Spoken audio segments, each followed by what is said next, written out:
Bismillahirrahmanirrahim.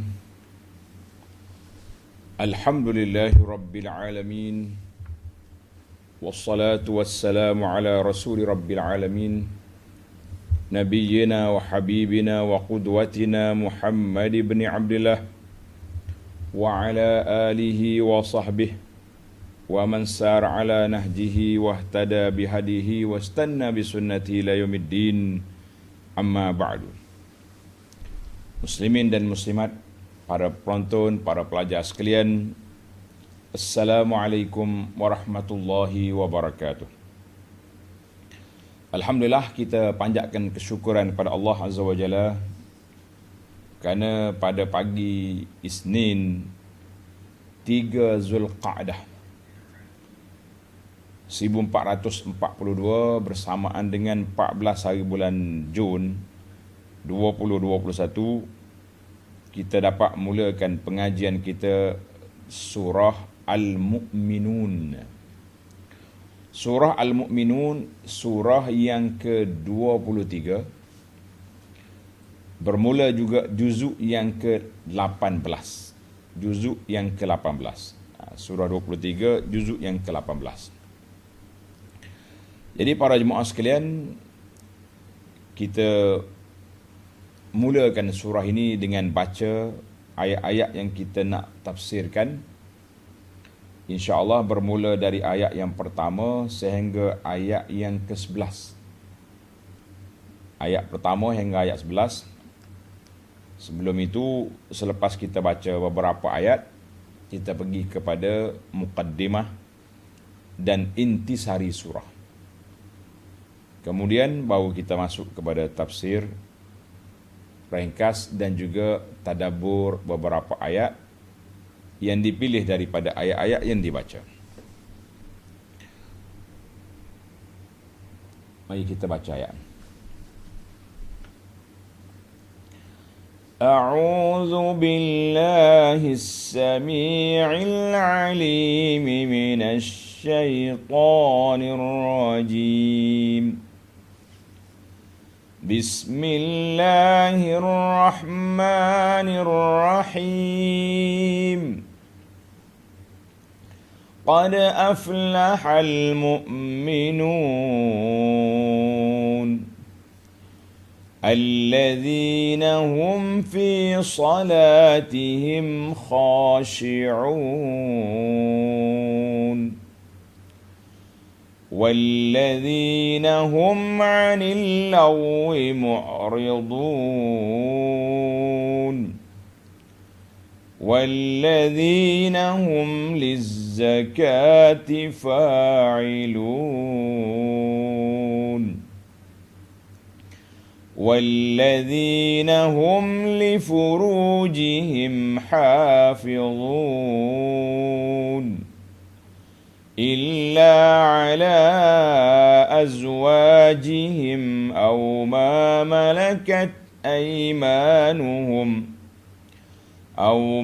ملكت أيمانهم فإنهم غير ملومين فمن ابتغى وراء ذلك فأولئك هم العادون والذين هم لأماناتهم وعهدهم راعون والذين هم على صلواتهم يحافظون أولئك هم الوارثون الذين يرثون الفردوس هم فيها خالدون.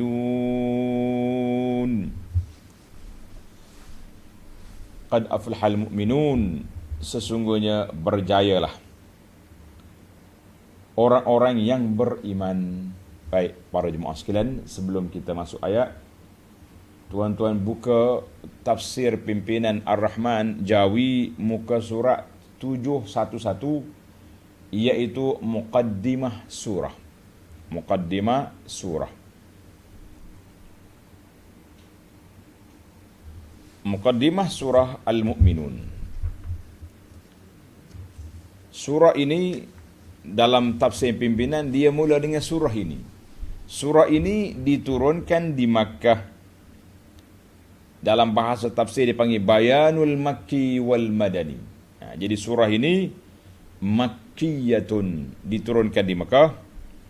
Wa naqala al-ijma' ala dhalika ghairu wahidin minal mufassirin. Jadi ramai ulama tafsir mengatakan ijma' sepakat bahawa surah ini Makkiyatun. Mengandungi 118 ayat. 118 ayat.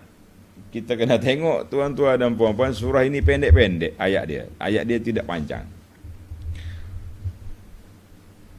Dinamakan surah Al-Mu'minun.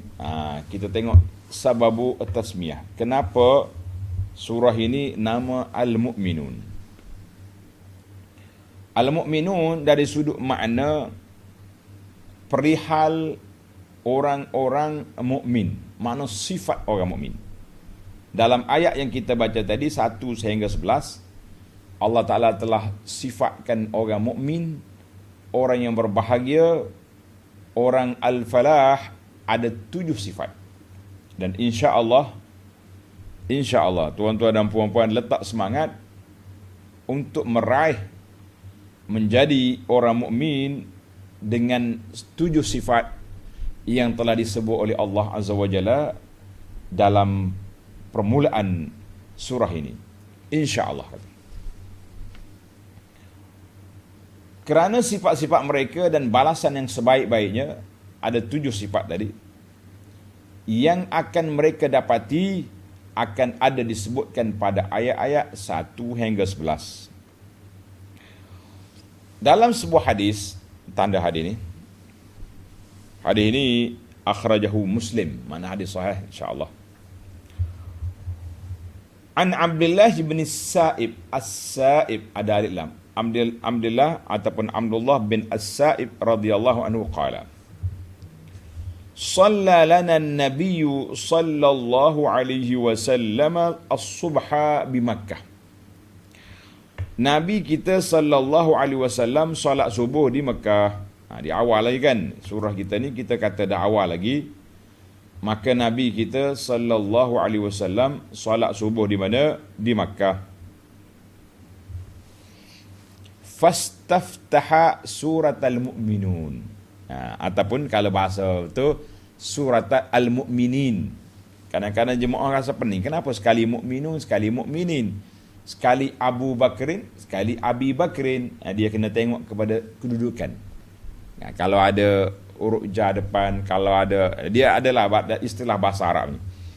Maka Nabi kita sallallahu alaihi wasallam baca permulaan surah Al-Mu'minun hatta jaa zikru Musa wa Harun, bila sampai kepada cerita Nabi Musa dengan Harun, ataupun sampai kepada cerita Nabi Isa, zikru Isa dalam ayat kita ini. Akhadhatin nabiyyu sallallahu alaihi wasallam sa'latan. Nabi kita mula terlekat, bukan lekat bacaan, sa'lah ni dia panggil macam terbatuk gitu. Sedak gitu. Bila sampai situ, faraka'a, Nabi pun rokok. Mana dia berhenti setakat ayat tu lah. Boleh jadi baginda Nabi sallallahu alaihi wasallam nak baca sampai akhir surah, tapi bila dia terbatuk di situ, batuk, lekat, maka Nabi kita rokok. Kalau kita nak tekan lagi, mungkin menambahkan batuknya lagi ataupun lain-lain. Wa Abdullah bin Sa'ib hadirun zalik. Abdullah bin Sa'ib kata, aku ada dalam waktu solat tu. Inaknya Nabi kita mula baca surah Al-Mu'minin. Surah Mu'minun ni dia baca dalam solat subuh. Itu menunjukkan bahawa nama surah itu sudah dikenali oleh para sahabat radhiyallahu anhum. Baiklah para pelajar sekalian, tengok balik kepada tafsir pimpinan kita, intisari kandungannya. Kandungan surah ini 118 ayat tadi, apa yang ada di dalamnya.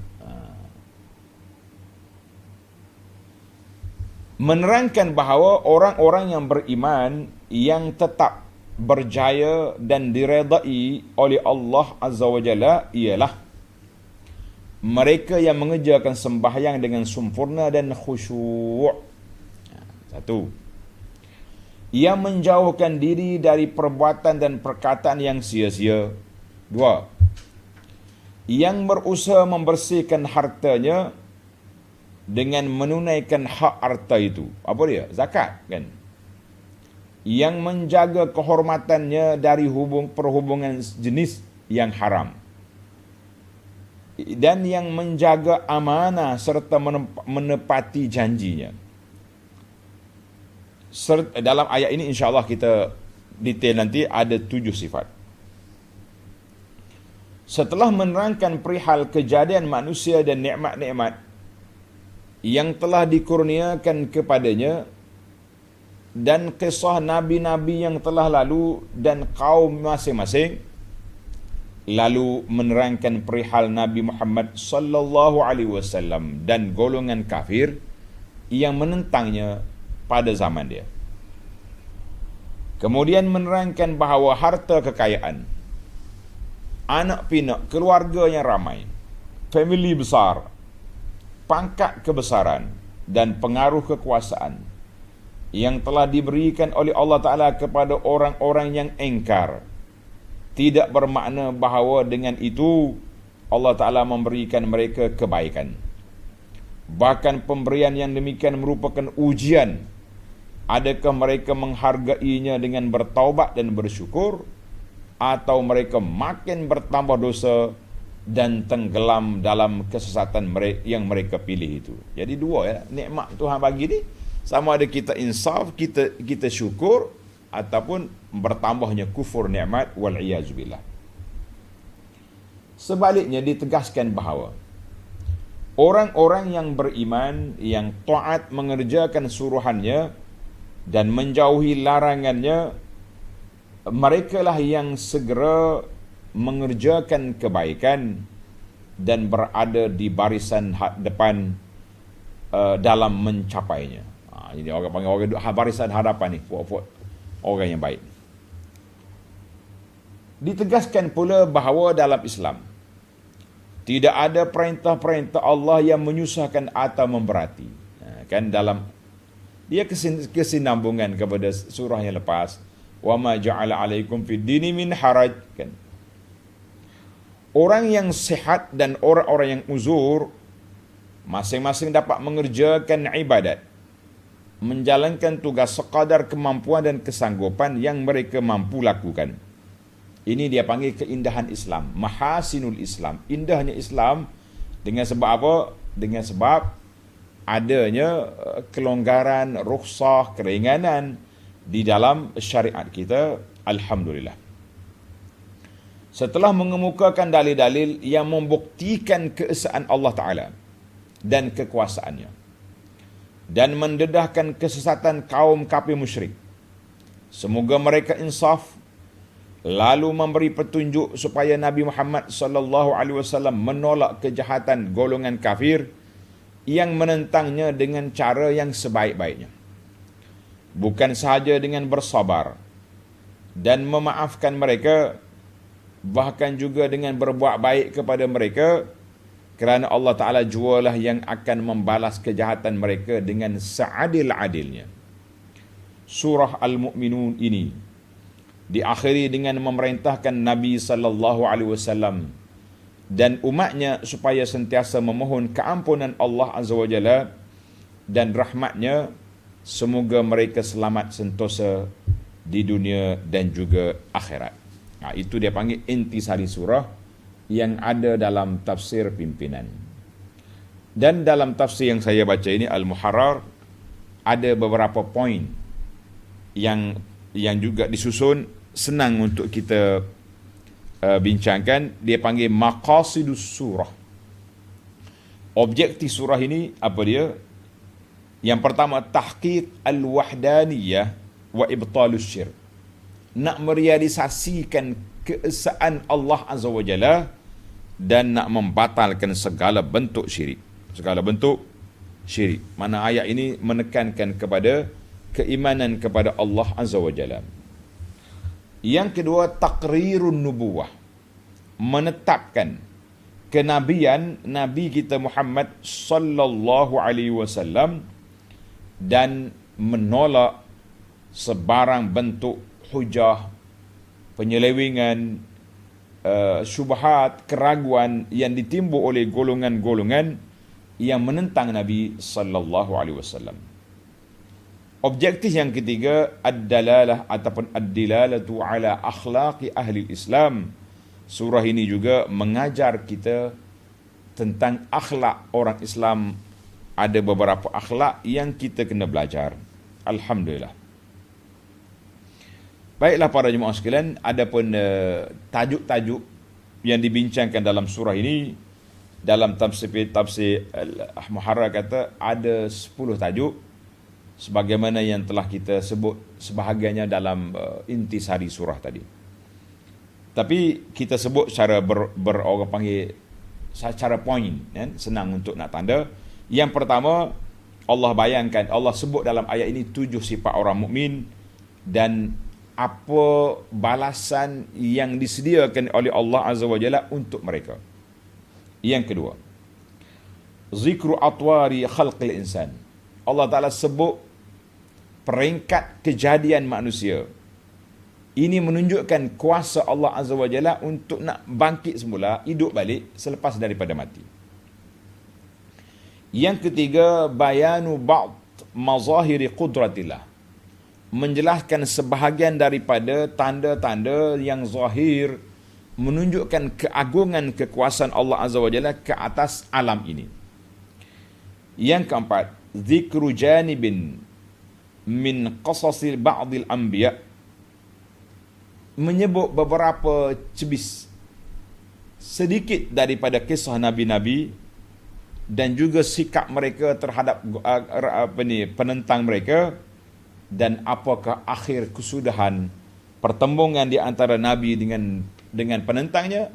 Sudah tentulah wal aqibatu lil muttaqin, al aqibah mendapat kemenangan bagi orang yang bertakwa. Yang kelima, taujihur rusul. Allah SWT ajar para nabi alaihi wassalatu wassalam supaya memakan makanan yang halal dan berkekalan melakukan amal yang soleh, dan menyatakan bahawa semua para nabi alaihi wassalatu wassalam agama mereka satu je, agama tauhid, yang berbezanya furu', cabang-cabang hukum syariat.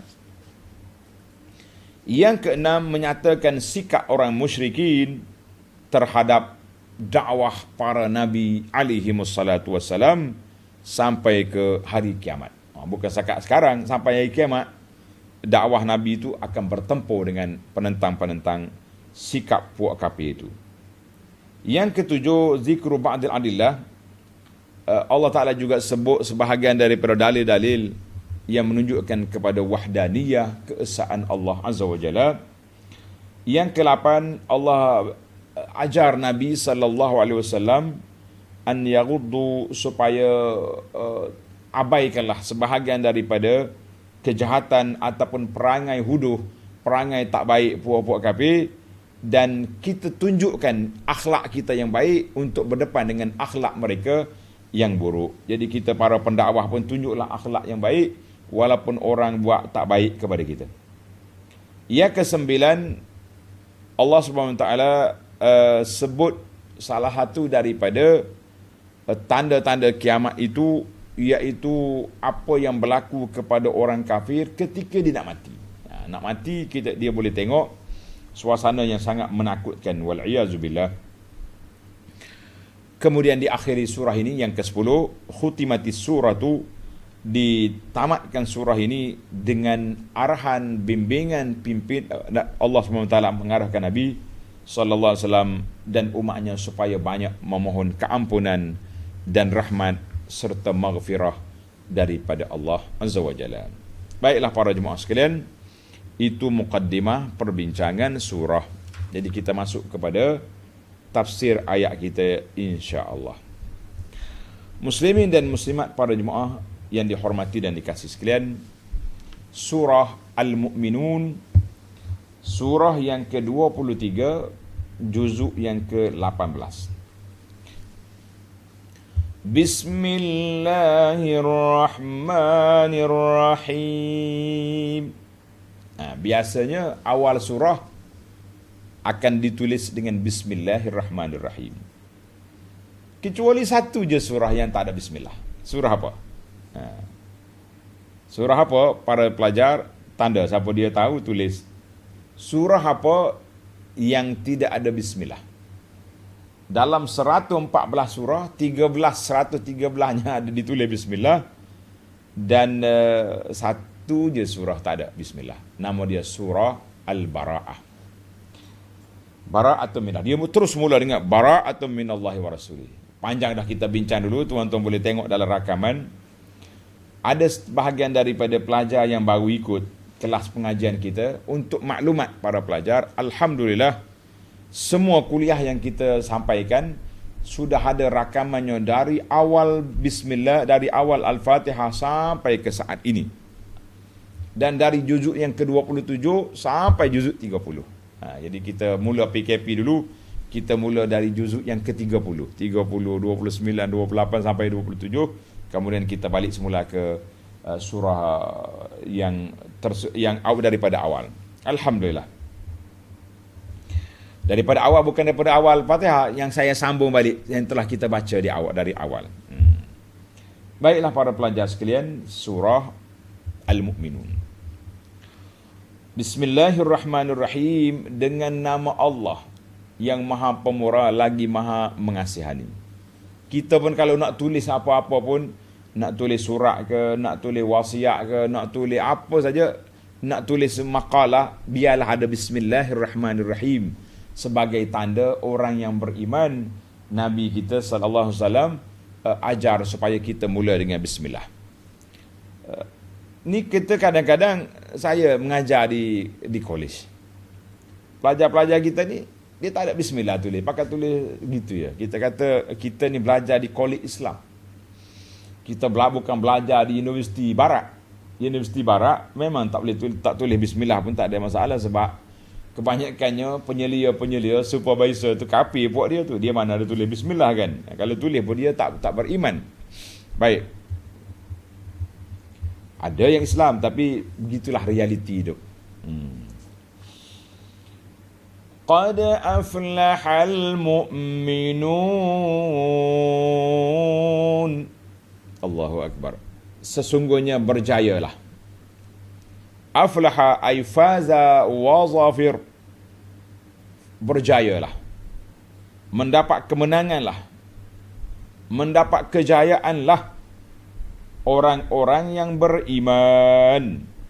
Siapa dia nak berjaya? Tanda tuan-tuan. Dalam surah ini,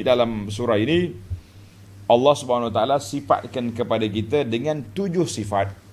7 sifat. Sifat siapa? Sifat orang yang berbahagia. Al-Mu'minun, orang yang beriman.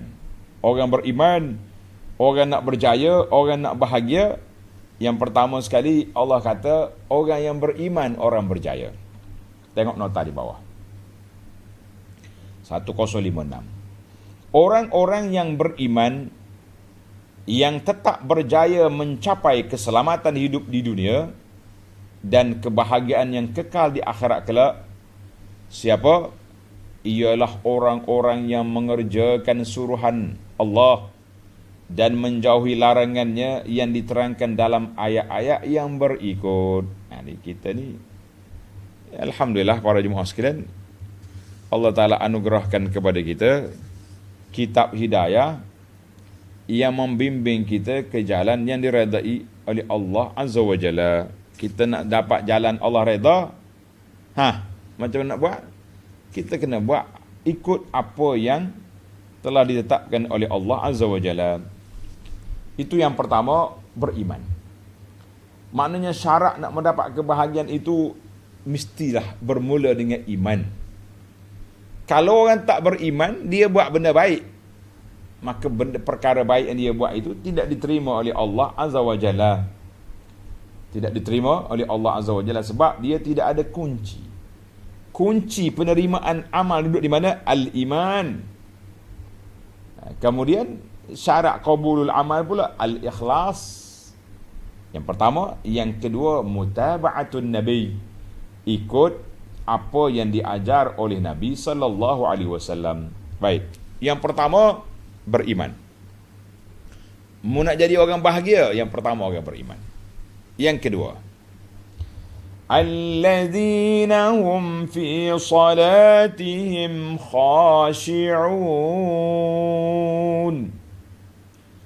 iaitu mereka yang khusyuk dalam salatnya. Ini yang kedua. Yang kedua ni kita nak jadi orang yang khusyuk. Apa nak khusyuk? Tuan-tuan tanda, khusyuk ni maknanya orang yang melakukan solat dalam keadaan yang tenang. Tidak gopoh gapah. Tidak kelang kabut. Tidak khayal ketika dia bersolat. Itu dia panggil orang-orang yang orang yang khusyuk. Khusyuk ni satu perkara yang sangat besar. Di mana dalam solat kita. Sebab itu tanda khusyuk tu ada dua. Khusyuk itu bermula daripada mana? Bermula dari hati. Bermula dari hati. Maknanya kalau hati kita khusyuk, kita takbir, Allahu Akbar. Kemudian kita dalam hati kita ingat kita solat, kita menghayati bacaan-bacaan dalam solat, kita menjiwai apa yang kita baca, maka dia akan jadi tenang. Akan jadi tenang, tak bergerak. Ni orang duk Allahu Akbar, tengok jam lah, garu. Itu dia panggil tak tenang. Pasal itulah dikatakan dalam azhar, lau khasha'a qalbu hadza la khasha'at jawarihu. Andainya hati orang ni khusyuk, anggota dia juga khusyuk, mana tenang, tak bergerak. Diceritakan dalam sejarah salafus salih, kan, orang-orang salih, bila dia solat, berdiri solat, burung datang hingga atas kepala dia. Ingatkan batang kayu. Ingat batang kayu. Kan? Jadi kita hari ni, na'udzubillah, sebahagian daripada kita, kalau dia solat, apa pun tak boleh nak ingat atas kepala dia. Bergerak asyik. Bergerak sana, bergerak sini. Tidak khusyuk dalam solat kita. Kita kata inilah yang berbahaya. Jadi yang pentingnya, dalam ayat ini Allah Ta'ala tak sebut lagi orang yang mendirikan solat, tapi nak khusyuk fi salatihim khashi'un. Dalam solat dia tu ada sifat khusyuk. Sebab apa?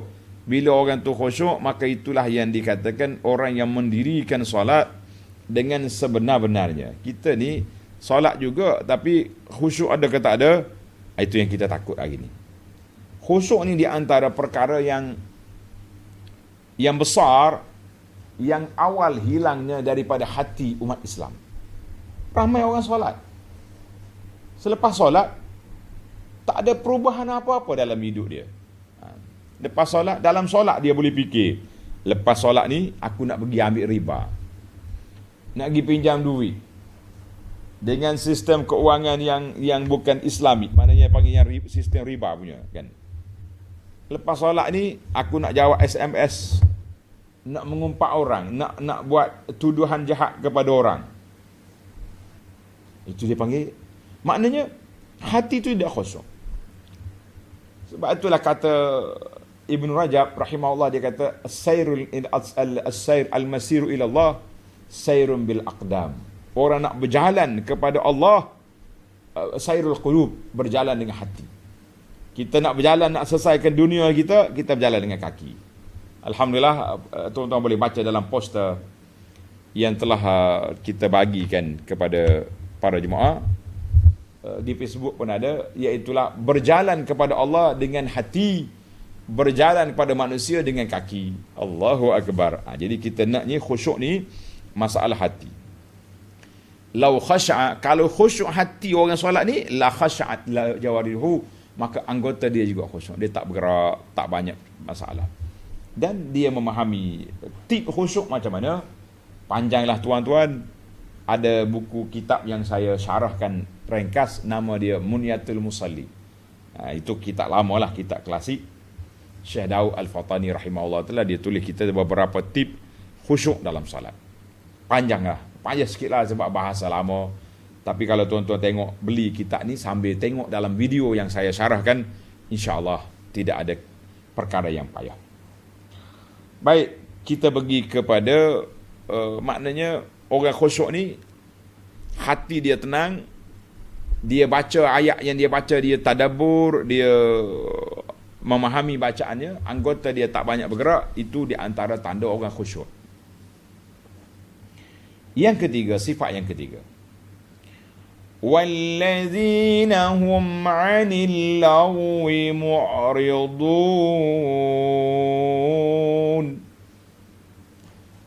dan mereka yang menjauhkan diri dari perbuatan dan perkataan yang sia-sia. Dia panggil lara. Lara tu maksudnya perbuatan yang tak ada faedah. Jadi sifat orang mukmin, orang yang baik, ahlul falah, orang yang mendapat kemenangan, iaitu dia tidak duduk dalam, tidak buat benda-benda lara. Tengok dalam ni. Dalam ayat kita ni, ayat yang sifat yang kedua, orang mukmin yang khusyuk dalam solat. Bila khusyuk dalam solat, dua solat juga kena khusyuk. Untuk apa khusyuk? Al-i'radu 'anil lagwi, tinggalkan benda tak ada faedah. Tinggalkan benda lara. Sama ada perbuatan, perkataan, sama ada alam maya di alam nyata, dua-dua kita tinggalkan. Liyajma'a lahum, tengok ni. Kata ulama tafsir, Allah Ta'ala sebut khusyuk, kemudian tinggalkan benda tak baik. Allah nak supaya kita kumpulkan antara perbuatan amali dengan meninggalkan. Buat yang khusyuk, tinggal yang lara. Dua-dua ni memang susah di atas diri manusia. Bukan senang nak dapat khusyuk. Dan bukan mudah nak meninggalkan benda yang lara. Kalau jiwa sudah sebati, begitulah keadaannya. Tuan-tuan dan puan-puan, orang yang suka berbual-bual waktu orang kuliah, kan, duduk bual situ, duduk depan ustaz tapi duduk bual orang sosai kan. Bila mari alam maya pun kita ni pun ada juga yang tak fokus kepada pengajian, masih lagi duduk berbual-bual. Kita kata jangan, itu lara nama dia. Maka Allah Ta'ala sebut sini khusyuk, kemudian tinggalkan benda lara. Sebab apa? Ini rahsia. Lianna as-salata fil asli ad-du'a. Asal salat itu doa. Semuanya dipanggil doa. Doa masalah, doa ibadat. Daripada perkataan-perkataan yang baik. Maka benda lara tu benda yang khayal kita dalam solat, itu dia panggil lara. Ingat baik. Sebab tu ayat ni dia kembar dua. Khusyuk dan tinggalkan perkara-perkara yang lara. Sebab dia kontra dua tu. Berlawan. Macam mana nak khusyuk kalau benda lara duduk dalam kepala kita? Na'uzubillah. Benda lara dalam kepala dia. Maka seolah-olah dia kata di sini, al-i'radu 'anis sam'i, i'radus sam'i.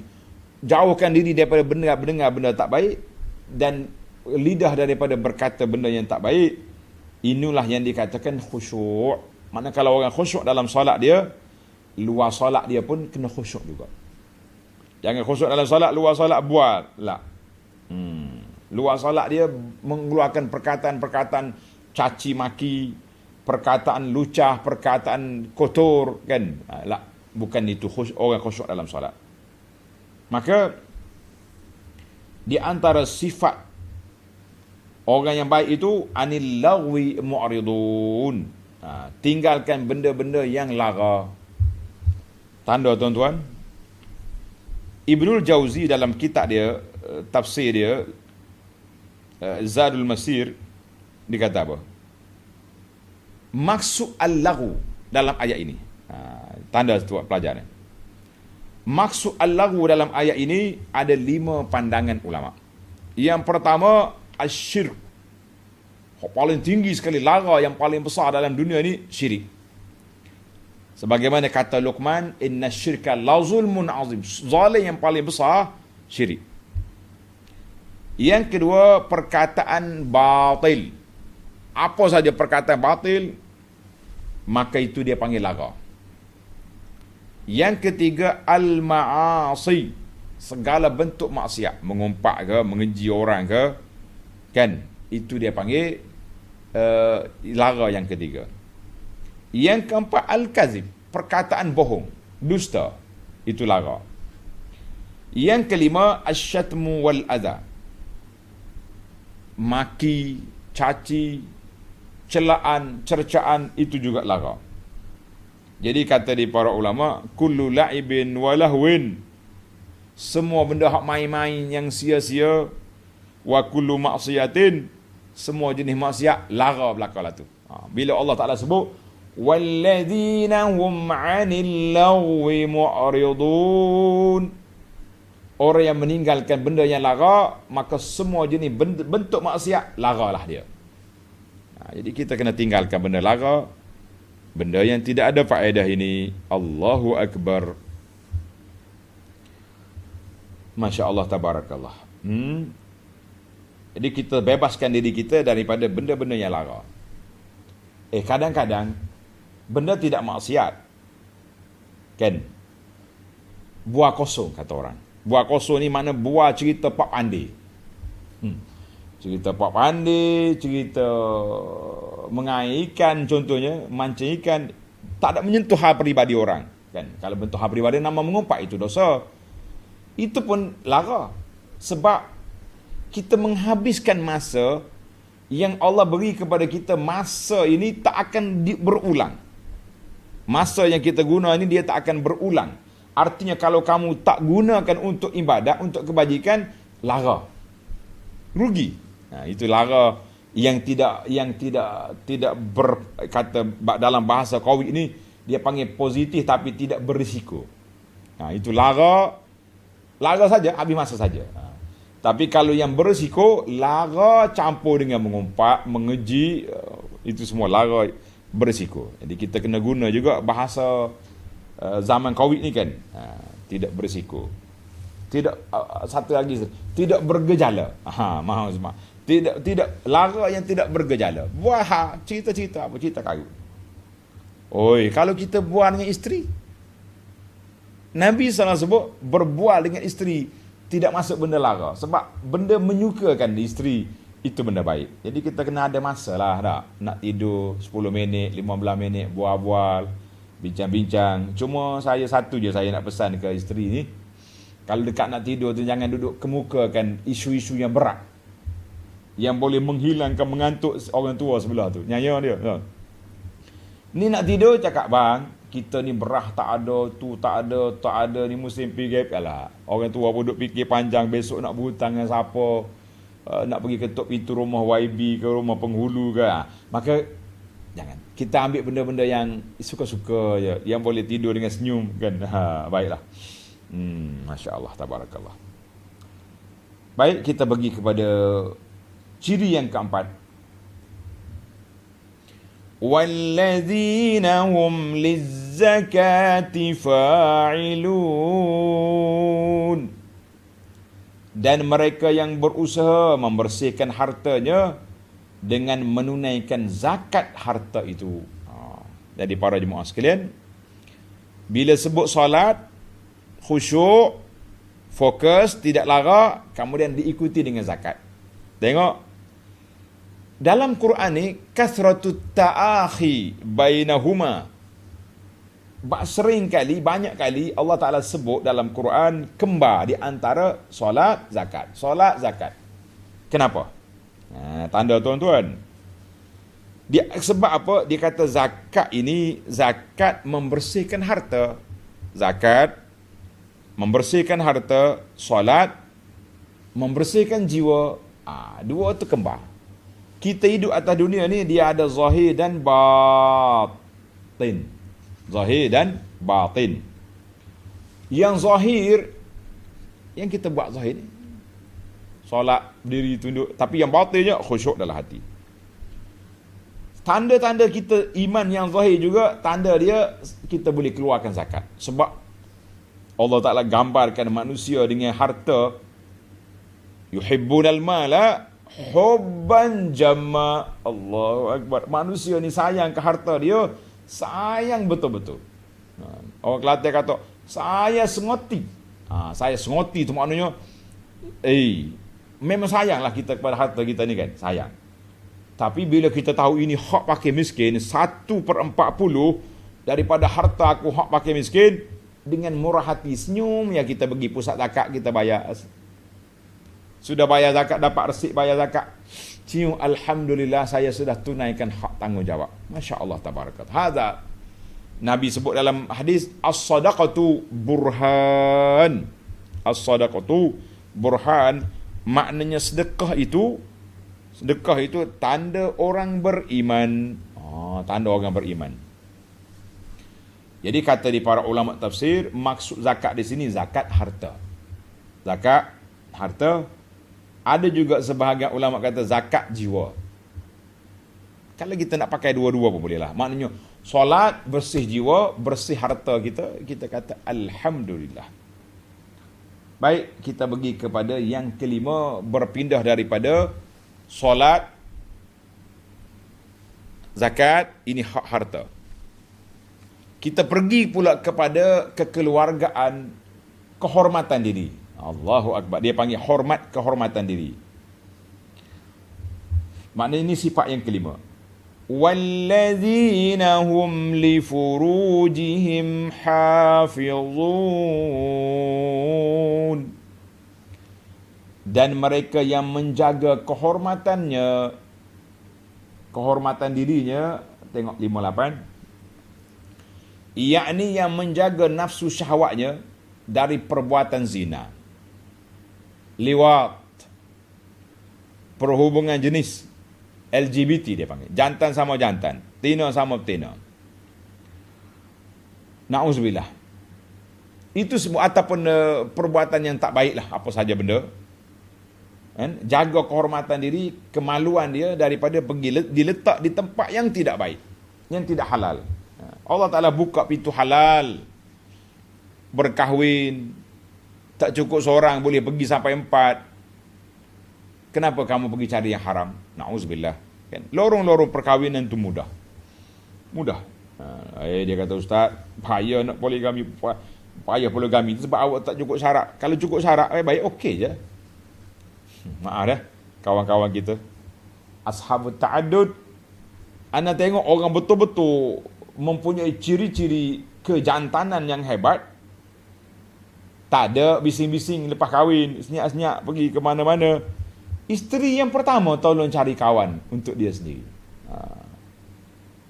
Seorang kawan saya ni, kalau saya sebut dia dengar senyum dia kan. Dia kata dia ada mak dia panggil mak lah, mak betul umi dia, lepas tu 3 orang lagi isteri ayah dia. Kata macam mana tak kelahi. Sebab mak saya yang cari isteri kepada ayah saya. Dia kata aku tak tahan duduk dengan mu, cari seorang lagi lah. Cari. Isteri yang kedua pula dia kata, pak cik ni jangan, ini jantan sungguh ni orang tua ni kan. Cari seorang lagi. Cukup kota dia. Itu orang power. Tapi kalau masih duduk sembunyi-sembunyi je, kata orang makan tak cukup, itu yang duk mengamuk tu, wallahualam, jangan masuklah dalam kawasan orang, jadi masalah. Baik, kita pergi kepada hayat kita sudah. Walladzina hum li furujihim hafizun.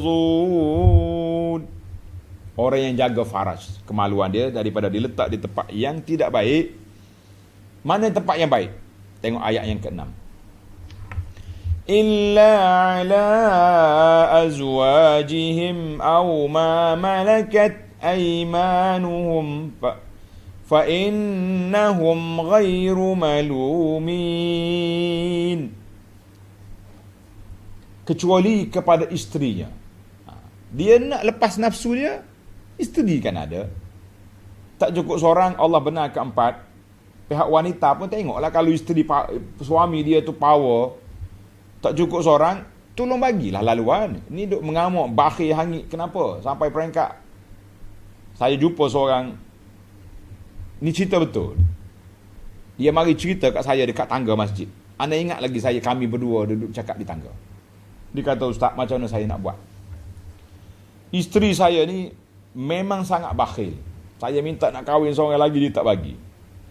Habis, dia kata tak apalah, walaupun dia dalam keadaan haid, dia benarkan suami dia jima. Kita kata subhanallah, dia sanggup melakukan dosa semata-mata tak benar suami kahwin seorang lagi. Kita kata kenapa sampai begitu sekali? Jangan kacau. Jadi kena jaga faraj.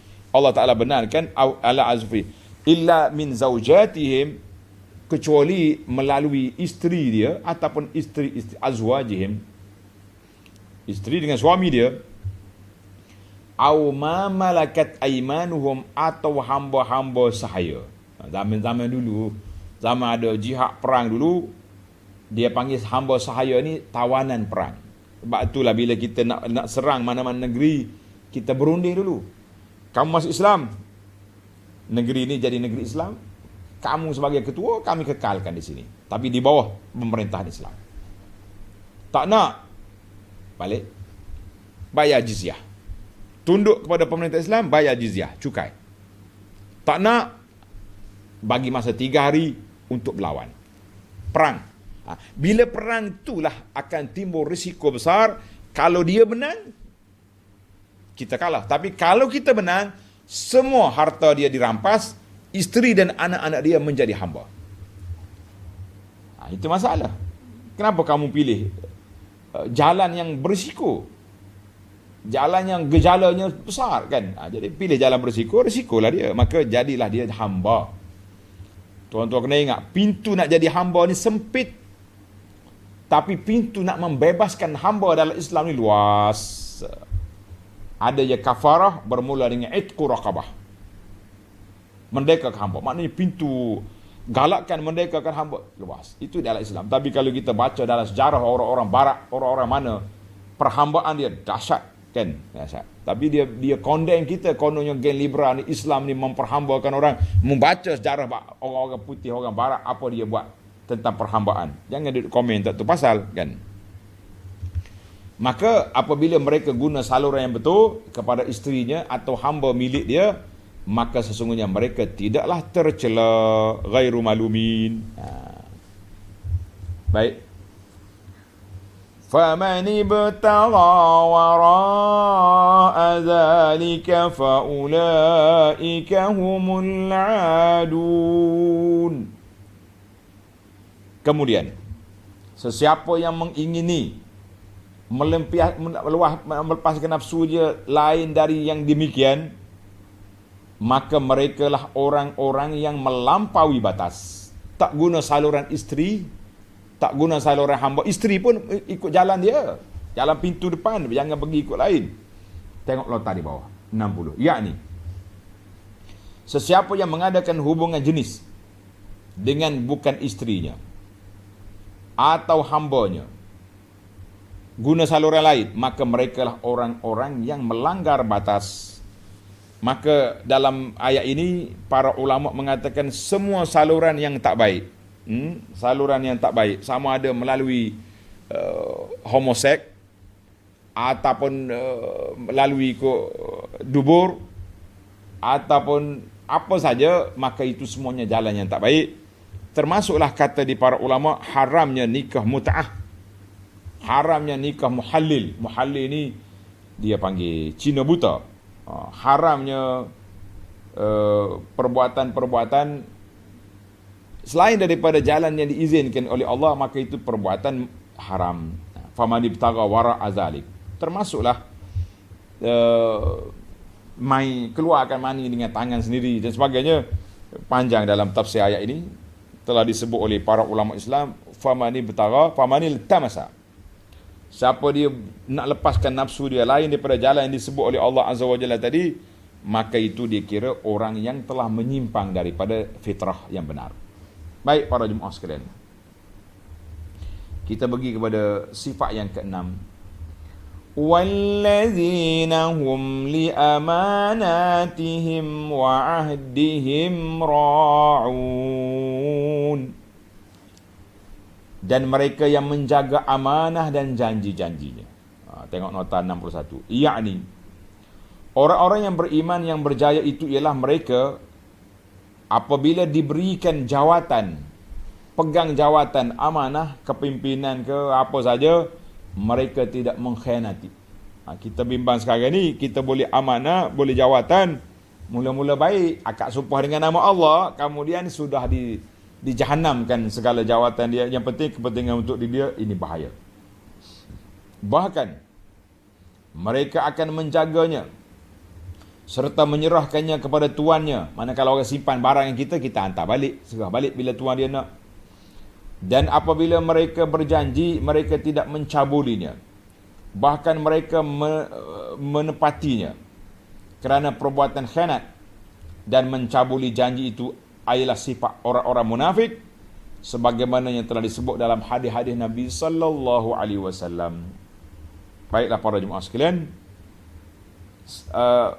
Allah Ta'ala sebut menjaga faraj itu amanah besar. Jaga faraj itu amanah besar. Jangan diletak di tempat yang haram.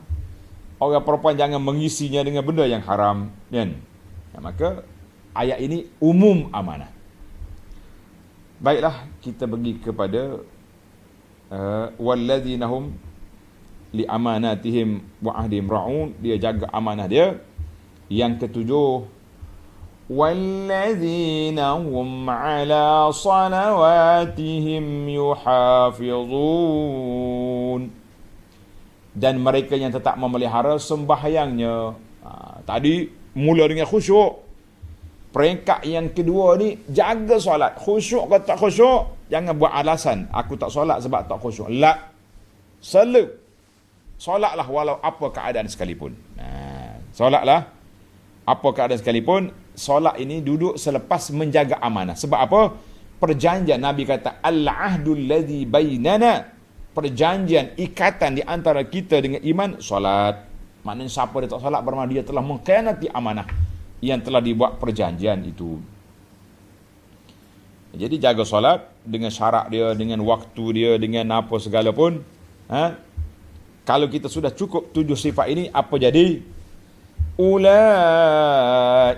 humul warithun. Mereka itulah orang-orang yang berhak mewarisi. Warisi apa? Alladzina yaritsunal firdausa hum fiha khalidun. Yang akan mewarisi surga Firdaus, mereka kekal di dalamnya. Alhamdulillah. Tengok nota di bawah. Oleh kerana balasan di akhirat ialah natijah dari amal usaha yang dikerjakan di dunia, lalu ditegaskan dalam ayat ini bahawa orang-orang yang beriman, yang bersifat dengan sifat-sifat yang mulia, 7 sifat tadi, itulah yang akan beroleh sebaik-baik balasan dalam syurga, iaitu Jannatul Firdaus. Jannah Al-Firdaus. Dalam hadis Nabi sallallahu alaihi wasallam, tanda apa makna warisun? Mewarisi itu macam mana? Sabda Nabi sallallahu alaihi wasallam, "Ma minkum min ahadin illa lahu manzilan." Setiap kita ni akan diberi 2 tempat. 2 tempat tinggal. Satu tempat dalam syurga, Allahumma ja'alna min ahliha, ya Allah jadikan kami ahli syurga. Satu tempat lagi dalam neraka, na'udzubillah. Kalau orang tu mati, dia masuk neraka, maka tempat dia dalam syurga itu diambil oleh ahli syurga lain. Ambil, menguasainya. Tapi kalau orang tu mati, ahli syurga, kita mati, ahli syurga, insya-Allah, maka tempat yang di neraka tu beri ke orang lain. Beri ahli neraka ambil sekali. Biar banyak lagi dia punya azab. Wal'iyazubillah. Fadzalika, kata Nabi, itulah maksudnya ulaika humul warisun. Mereka mempusakai. Tolong ambil pusaka, hak tuan tak mari. Subhanallah. Hadis ini akhrajahu Ibnu Majah wa Al-Baihaqi wa sahahahu jam'un minal ulama. Al-hadis ini sahih. Alhamdulillah. Maka itu maksud dia. Allah sebut di sini alladzina yarisunal firdaus, surga Firdaus. Sebab apa dia minta surga Firdaus? Tanda tuan-tuan. Dalam hadis yang diriwayat oleh Abu Hurairah radhiyallahu anhu, qala sallallahu alaihi wasallam, Nabi kita berpesan, fa iza sa'altumullaha fasalul firdaus. Kalau kamu nak minta syurga firdaus. Fa innahu awsatul jannah. Dia duduk di tengah-tengah syurga. Wa a'lal jannah, tempat yang paling tinggi sekali. Kita kan macam dalam bandar kan. Setengah-tengah kita tengok negeri Arab ni, dalam bandar tempat yang tinggi tu, itulah istana situ. Macam firdaus tu macam istana tengah. Masya-Allah. Wa fawqahu arsyur rahman, di atas dia aras. Tinggi darjat. Wa minhu tafajjaru anharul jannah, daripada firdaus ni terbitnya sungai-sungai dalam syurga. Hadzal hadis rawahul Bukhari. Allahu akbar. Kan? Dalam syurga firdaus. Satu lagi hadis. Tandalah tuan-tuan. Saya laju sikit ni sebab masa kita sudah. An Anas bin Malik radhiyallahu anhu, seorang ibu nama dia Ummur Rubai' bintil Bara'. Ummul Rubai' bintil Bara' iaitu Ummu Harisah bin Suraqah. Harisah bin Suraqah ni dia pergi berperang dengan Nabi. Kemudian dia mati syahid. Bila mati syahid, mak dia Ummur Rubai' mari jumpa Nabi sallallahu alaihi wasallam. Dia kata, "Ya Rasulullah, ceritakan kepada saya, di mana anak saya Harisah yang mati dalam peperangan Badar?"